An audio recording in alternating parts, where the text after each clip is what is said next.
Hello, my dear students. Welcome back to my YouTube channel. So, myself Ajita. അപ്പൊ നമ്മൾ ഇന്നത്തെ ക്ലാസ്സിൽ നമ്മൾ ചെയ്യുന്ന എന്താ ഈ പറയുന്ന നമ്മുടെ പുതിയ SSLCയുടെ ഒരു സോഷ്യൽ സയൻസിന്റെ മാത്രമല്ല SSLCയുടെ കേരള സ്റ്റേറ്റ് ബോർഡിന്റെ ടെക്സ്റ്റ് ബുക്കുകളെല്ലാം മാറി വന്നിരിക്കുകയാണ്. അപ്പോൾ ഇതുവരെ ഏകദേശം 2017 നമുക്ക് പുതിയ ടെക്സ്റ്റ് അവൈലബിൾ ആയതിനു ശേഷം ഇപ്പൊ 2025 നമ്മൾ പുതിയൊരു ടെക്സ്റ്റ് ബുക്ക് പരിചയപ്പെടുന്നത്. സോ കോവിഡിന്റെ ഒക്കെ സിറ്റുവേഷൻ കാരണം അതിന്റെ ഒരു പ്രിന്റ് നിന്നുപോയി. ഇപ്പോഴാണ് ശരിക്കും നിങ്ങളുടെ ഈ ഒരു ബാച്ചിനാണ് ഒരു പുതിയ ടെക്സ്റ്റ് ബുക്ക് ഇറങ്ങിയിരിക്കുന്നത്. അപ്പൊ അതുകൊണ്ട് തന്നെ അതിനകത്ത് എന്തൊക്കെ കണ്ടന്റ് ആണ് ഉള്ളത്, എത്രത്തോളം നമുക്കത് ഹെൽപ്ഫുൾ ആയിരിക്കും, എത്രത്തോളം ടഫ് ആയിരിക്കും എന്നുള്ളതൊക്കെ അറിയാൻ നമ്മളെല്ലാവരും ക്യൂരിയസ് ആണ്. ഈവൻ ടീച്ചേഴ്സിനെ പോലെ തന്നെ സ്റ്റുഡൻസും ഒരുപാട് ക്യൂരിയസ് ആണ്. സോ ഇവിടുത്തെ നമ്മുടെ ഏറ്റവും വലിയ പ്ലസും മൈനസും എന്നൊക്കെ വേണമെങ്കിൽ പറയുകയാണെന്നുണ്ടെങ്കിൽ നമുക്ക് ഇതുവരെ പഠിക്കുന്ന സമയത്ത് നമുക്ക് എന്തുണ്ട്, സോ ഇഷ്ടംപോലെ നോട്ട്സ് അവൈലബിൾ ആണ്, സ്റ്റഡി മെറ്റീരിയൽസ് എല്ലാം അവൈലബിൾ ആണ്, പ്രീവിയസ് ഇയർ ക്വസ്റ്റ്യൻ പേപ്പേഴ്സ് എല്ലാം അവൈലബിൾ ആണ്. പക്ഷേ ഈ വർഷത്തെ ഒരു മാത്രം പ്രത്യേകത എന്താ, പുതിയ ടെക്സ്റ്റ് ബുക്ക് ഇറങ്ങുന്ന ഏതൊരു സ്ട്രീം എടുത്ത് നോക്കിക്കഴിഞ്ഞാലും നമുക്ക് പ്രീവിയസ് ഇയറിലെ ക്വസ്റ്റ്യൻ പേപ്പേഴ്സും കാര്യങ്ങളും ഒന്നും അവൈലബിൾ ആയിരിക്കില്ല. അപ്പൊ അതുകൊണ്ട് തന്നെ നമ്മൾ പഠിക്കുന്ന ഏരിയ തറോ ആക്കുക എന്ന് പറയുന്നത് ഏറ്റവും ഇമ്പോർട്ടന്റ് ആയിട്ടുള്ള കാര്യമാണ്. അപ്പൊ അതിന് വേണ്ടിയിട്ട് നമ്മൾ എന്താ ചെയ്യുന്നത്, നമ്മൾ ഫ്രം ദ ബിഗിനിങ് മുതൽ നല്ല അടിപൊളിയായിട്ട് ഓരോ കോൺസെപ്റ്റും നമ്മൾ തറോ ആക്കി അതിൽ നിന്ന് വരാൻ സാധ്യതയുള്ള ക്വസ്റ്റ്യൻസ് എല്ലാം നമ്മൾ വെച്ചുകൊണ്ട് നമ്മൾ പ്രിപ്പയർ ചെയ്ത് പോകുന്നു. അപ്പൊ ഇന്ന് നമ്മൾ നോക്കുന്നത് ഒരു സോഷ്യൽ സയൻസിന്റെ തന്നെ ടെക്സ്റ്റ് ബുക്കിന്റെ ഒരു അനാലിസിസ് ആണ് നമ്മൾ നടത്തുന്നത്. നമുക്കിപ്പോൾ 2 ടെക്സ്റ്റ് ബുക്കുകളാണ് അവൈലബിൾ ആയിട്ടുള്ളത്. നിങ്ങൾക്കറിയാം സോഷ്യൽ സയൻസ് എന്ന് പറയുന്നത് 4 ടെക്സ്റ്റിലായിട്ടാണ് വരാറ്. ഹിസ്റ്ററിയുടെ തന്നെ പാർട്ട് 1ഉം 2ഉം, അതേപോലെ തന്നെ ജോഗ്രഫിയുടെ തന്നെ പാർട്ട് 1ഉം 2ഉം. ഇപ്പൊ നമുക്ക് ഹിസ്റ്ററിയുടെയും ജോഗ്രഫിയുടെയും പാർട്ട് 1 ആണ് അവൈലബിൾ ആയിട്ടുള്ളത്.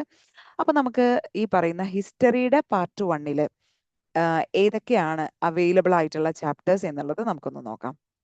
ഓക്കെ, അപ്പൊ നിങ്ങളിത് ഈ സ്ക്രീനിൽ കാണുന്ന പോലെ തന്നെ ഇത് സോഷ്യൽ സയൻസിന്റെ ഹിസ്റ്ററിയുടെ പാർട്ട് 1 ടെക്സ്റ്റ് ബുക്കാണ്. 5ഓളം ചാപ്റ്റേഴ്സ് ആണ് നമുക്ക് ഇതിനകത്ത് വരുന്നത്.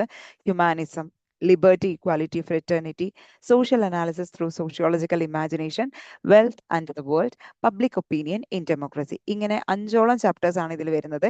ഏകദേശം 7ാമത്തെ പേജ് നമ്പർ തൊട്ടങ്ങി 102ാമത്തെ പേജ് വരെ അടങ്ങുന്ന 100ഓളം പേജസ് വരുന്ന കണ്ടന്റ് ആണ് നമുക്ക് ഫസ്റ്റ് പാർട്ട്, അതായത് ഹിസ്റ്ററിയിലെ ഫസ്റ്റ് ചാപ്റ്ററിനകത്ത് അല്ലെങ്കിൽ ഫസ്റ്റ് പാർട്ടിനകത്ത് നമുക്ക് പഠിക്കാനുള്ളത്. ഇതേപോലെ തന്നെ നമുക്ക് എന്തുണ്ട്, ജോഗ്രഫിയുടെ പാർട്ടിൽ നമുക്ക് എന്ത് അവൈലബിൾ ആണ്, കണ്ടന്റ് അവൈലബിൾ ആണ്. അപ്പൊ നമുക്ക് അതൊന്ന് നോക്കാം. ജോഗ്രഫിയിലെ പാർട്ടിൽ എന്തൊക്കെയാണ് നമുക്ക് പഠിക്കാനുള്ള കണ്ടന്റ് എന്നുള്ളത് നമുക്കൊന്ന് നോക്കാം. Just A second.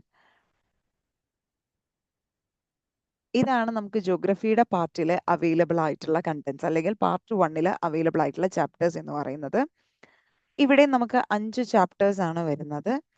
Whether and climate, അതേപോലെ climatic regions and climate change, then from the rainy forest to the land of permafrost, then consumer rights and protection, money and economy എന്ന് തുടങ്ങുന്ന 5ഓളം ചാപ്റ്റേഴ്സ് ആണ് ഇവിടെ വരുന്നത്. ഹിസ്റ്ററിയെക്കാളും ഒട്ടും പുറകിലല്ല ജോഗ്രഫി എന്ന് കാണിക്കുന്ന page number 7 തുടങ്ങി പേജ് നമ്പർ 123. അപ്പൊ നമ്മൾ പറയുകയാണെങ്കിൽ ഹിസ്റ്ററി കമ്പയർ ചെയ്യുമ്പോൾ ജോഗ്രഫിയിൽ കുറച്ചുകൂടി എന്തുണ്ട്, പേജ് കൂടുതലാണ് അല്ലെ നമുക്ക് പഠിക്കാൻ. 5 ചാപ്റ്റേഴ്സ് തന്നെ ഉള്ളത്.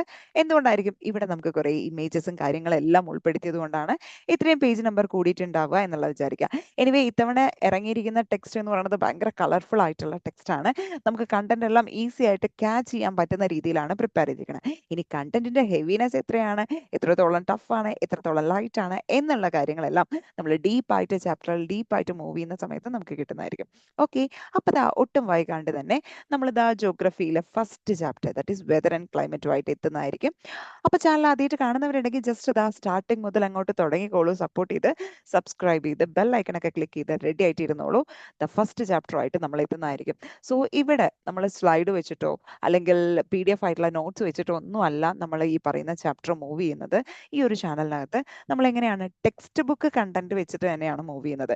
വൺസ് നിങ്ങൾക്ക് ടെക്സ്റ്റ് ബുക്ക് അവൈലബിൾ ആയി കഴിഞ്ഞു കഴിഞ്ഞാൽ നിങ്ങൾ അവിടെ തന്നെ മാർക്ക് ചെയ്ത് അവിടെ തന്നെ ഹൈലൈറ്റ് ചെയ്ത് മുന്നോട്ട് പോവുക. നമുക്കറിയാലോ, ഹിസ്റ്ററി ആണെങ്കിലും ജോഗ്രഫി ആണെങ്കിലും നോട്ട് എഴുതി നമ്മൾ പഠിക്കുക എന്ന് പറയുന്നത് വളരെ ഡിഫിക്കൽട്ട് ആയിട്ടുള്ള കാര്യമാണ്. അപ്പൊ നമ്മൾ എന്ത് ചെയ്യുക, ടെക്സ്റ്റ് ബുക്ക് തന്നെ ഡെപ്തിൽ പഠിക്കുകയാണ് ഏറ്റവും കൂടുതൽ നമുക്ക് മാർക്ക് സ്കോർ ചെയ്യാൻ ഏറ്റവും ഇമ്പോർട്ടൻ്റ് എന്ന് പറയുന്നത് ടെക്സ്റ്റ് ബുക്ക് തന്നെ മാക്സിമം കവർ ചെയ്യുക എന്നുള്ളതാണ്. അപ്പൊ അതിനായിട്ട് ടെക്സ്റ്റിന്റെ തന്നെ ഓവർവ്യൂ വെച്ചുകൊണ്ടാണ് ഞാൻ ഈ വീഡിയോസ് എല്ലാം സെറ്റ് ചെയ്യുന്നത്. അപ്പൊ അതുകൊണ്ട് തന്നെ അത് നിങ്ങൾക്ക് വളരെയധികം ഹെൽപ്ഫുൾ ആയിരിക്കും. അപ്പൊ ഓരോ ചാപ്റ്റേഴ്സ് അല്ലെങ്കിൽ ഓരോ വീഡിയോസ് നമ്മൾ ഒരു 4ഉം 5ഉം പാർട്ടൊക്കെ ആയിട്ടായിരിക്കും ഒരു ചാപ്റ്റർ കവർ ചെയ്യുക. അപ്പോൾ ഓരോ പാർട്ട് കവർ ചെയ്യുന്നതോടൊപ്പം തന്നെ അതുമായിട്ട് റിലേറ്റ് ചെയ്ത് നമുക്ക് എന്തൊക്കെ ക്വസ്റ്റ്യൻസ് വരാൻ സാധ്യതയുണ്ട് എന്നുള്ളത് ക്വസ്റ്റ്യൻസ് മാത്രം നമ്മൾ ആഡ് ചെയ്തുകൊണ്ടാണ് നമ്മൾ ഈ പറയുന്ന വീഡിയോസ് ചെയ്യുന്നത്.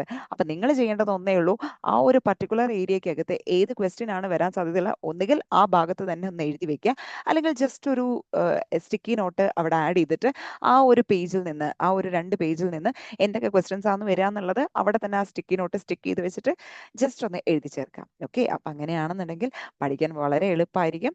അപ്പൊ നമ്മുടെ ആദ്യത്തെ ചാപ്റ്ററിലെ ആദ്യത്തെ വീഡിയോ ആയിട്ട് ഉടൻ തന്നെ നമ്മൾ മീറ്റ് ചെയ്യുന്നതായിരിക്കും. So till then, thank you and have a nice day. By.